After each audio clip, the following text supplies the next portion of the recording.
یہ وہ اسم اعظم ہے جس کے ذریعے سے جو مانگا جائے اللہ دے دیتے ہیں، اور جو دعا کی جائے اللہ قبول کر لیتے ہیں۔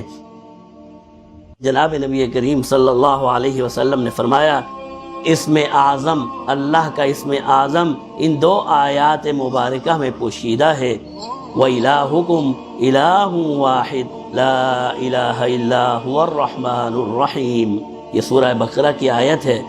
وَإِلَٰهُكُمْ إِلَٰهٌ وَاحِدٌ، اور تمہارا معبود ایک ہی معبود ہے، لا الہ الا ہو، اس کے علاوہ کوئی معبود نہیں، الرحمن، نہایت رحم کرنے والا، الرحیم، نہایت شفقت کرنے والا ہے۔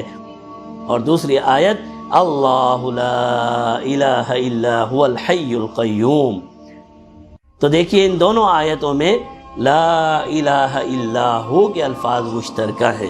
تو فرمایا اسم اعظم یہ دو آیات میں پوشیدہ ہے، اور اگر آپ دیکھیں گے تو وہی لا الہ الا ہو کے الفاظ ہیں۔ تو لا الہ الا ہو یہ ایسے الفاظ ہیں جنہیں ہمیں دعا میں ہمیشہ ان الفاظ کو اپنی دعاؤں میں شامل کرے۔ یہ وہ اسم اعظم ہے جس کے ذریعے سے جو مانگا جائے اللہ دے دیتے ہیں، اور جو دعا کی جائے اللہ قبول کر لیتے ہیں۔